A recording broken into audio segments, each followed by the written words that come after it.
संतोषी हैं।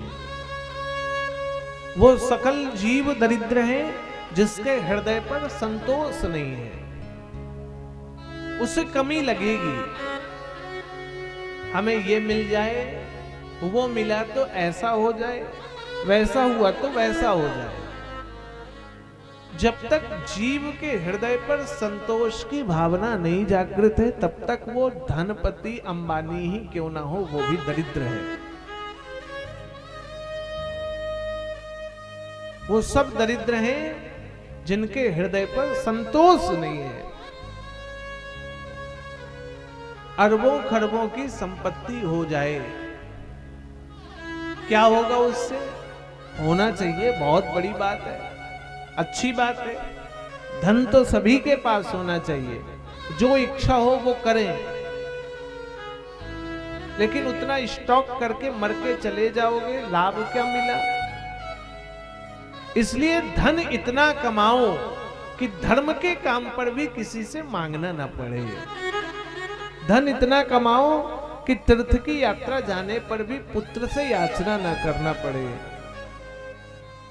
और मैं तो कहूंगा धन इतना हो कि आप तीर्थ की यात्रा पर जाओ तो दो चार गरीब आदमियों को भी अपनी ही व्यवस्था से लेकर के जाओ, आप भी चलो हमारे साथ तीर्थ की यात्रा कर लो।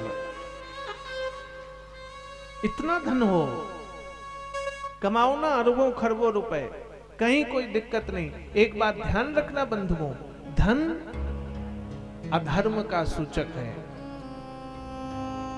धन अधर्म को प्रकट करता है। क्यों? अब विचार करो, कोई दुकानदार 8-10 रुपए के प्रिंट का सामान 10 में तो लाया नहीं होगा।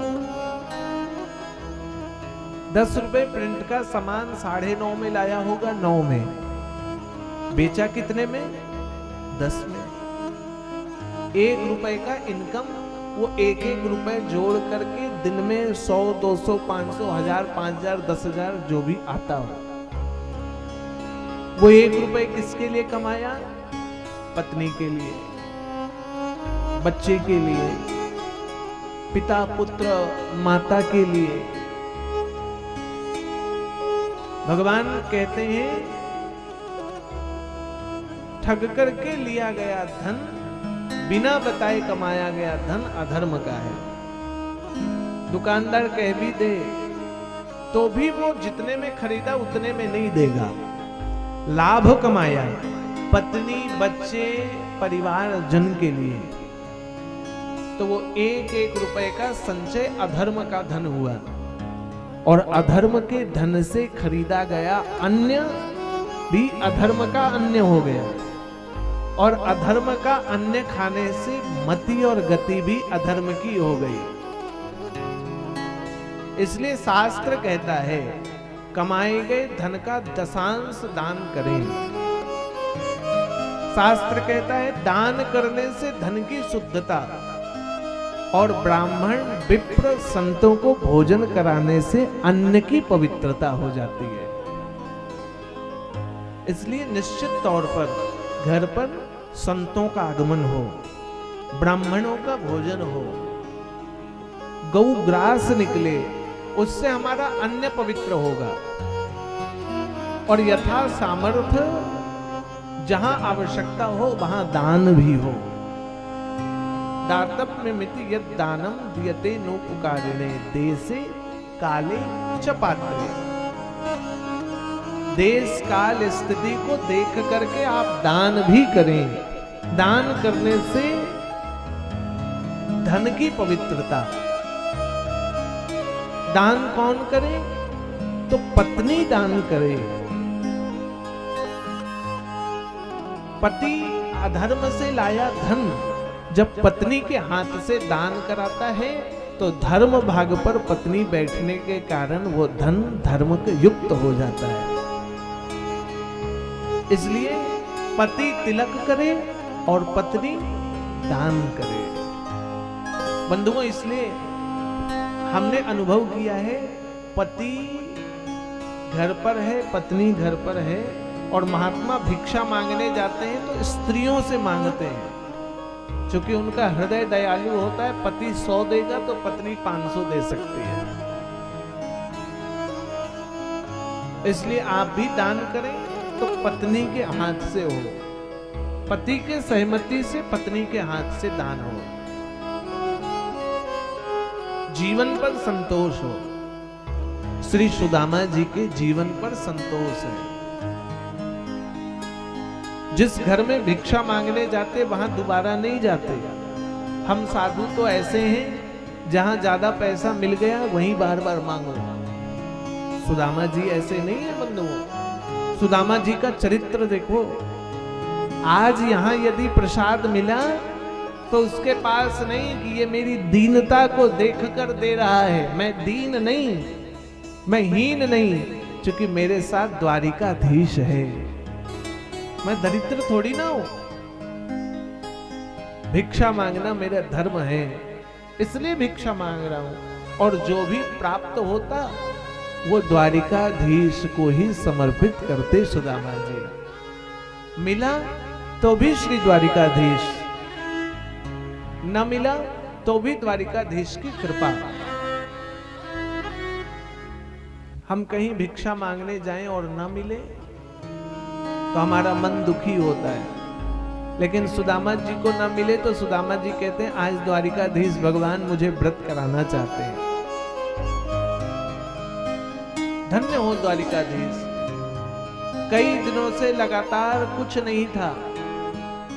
भगवान चाहते हैं सुदामा मेरे पास आए, लेकिन सुदामा जी जाना नहीं चाहते हैं कि मैं अपने दुख को भगवान को कहूं। बंधुओं, भगवान को कहने की जरूरत क्या है? वो परमात्मा सबको देख रहा है। वो परमात्मा मेरे हृदय पर है तो मेरे मन की बात को भी जान रहा है। हमें कहना क्यों है? किस लिए कहना है? वो सर्वज्ञानी परमात्मा सब कुछ जानता है। पिता अपने पुत्र का अनिष्ट कभी नहीं चाहेगा। लेकिन सुदामा जी नहीं आएंगे तो आज भगवान ही भिक्षुक बनकर सुदामा जी के यहां चले गए। घर पर पत्नी थी सुशीला, सुदामा जी भिक्षा मांगने गए। भगवान दरवाजे आए, भिक्षाम देहि। सुशीला ने गेट खोला कि भिखारी के घर पर कोई भीख मांगने आया, कोई दूर बाहर का होगा। भगवान भेष बदल कर आए। भगवान कहने लग गए अब एक कदम चलने का सामर्थ्य नहीं है, प्राण का अंत हो जाएगा, कम से कम जो भी बचा घर में वो मुझे भोजन करा दो। सुदामा जी की पत्नी ने देखा कई दिनों से हमारे घर पर ही कुछ नहीं है, फिर भी दौड़ कर गई कहीं कुछ बचा हो, और देखा कुछ नहीं है।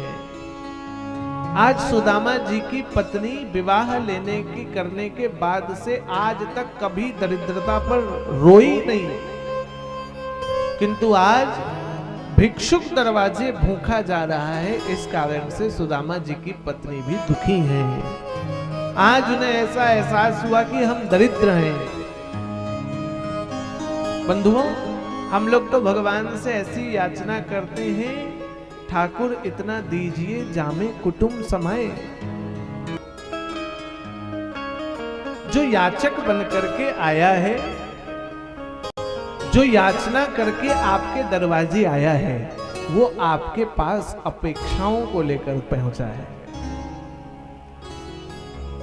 भीख कोई इच्छा से नहीं मांग रहा है, वो याचक कामनार्थ आया है, इसलिए अपने सामर्थ्यानुसार उसे दें। आप अपने इच्छानुसार दें। जरूरी नहीं याचना करने आने वाले व्यक्ति को पैसा ही पकड़ाएं, भोजन दें।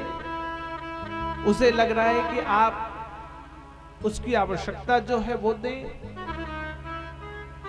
बीमार है तो दवाई कराएं, भूखा है तो भोजन दें, वस्त्र फटे हैं तो वस्त्र दे दें। लेकिन याचक कभी भी हमारे दरवाजे से भूखा खाली हाथ नहीं जाना चाहिए। हमारी वो परंपराएं लुप्त हो गई। आए अतिथियों को, याचकों को हम खिलाते नहीं हैं। नहीं तो भारत की परंपराएं थी, दरवाजे से कभी कोई भूखा नहीं जाता था यदि भोजन के समय चले जाए। हमारे दादाजी लोग कभी भी मुझे स्मृति में है, दादाजी पिताजी भोजन के टाइम किसी के भी घर जाने से मना करते थे, नहीं जाओ भोजन का समय हो गया है। क्यों? क्योंकि भोजन के समय किसी के घर जाओ तो आग्रह व्यक्ति का क्या, भोजन करके जाओ, बिना भोजन के कोई नहीं। हमारे पास कोई भी मिलने आता है, भोजन का समय हो, भले ही खाया हुआ क्यों ना हो, हम उसको बिना खाली पेट तो जाने नहीं देंगे, क्योंकि अन्य आपका, हमने तो केवल आग में दिखाकर पकाया है। इसी तरह संसार परमात्मा का, हम तो केवल बस यहां माध्यम बनकर के हैं।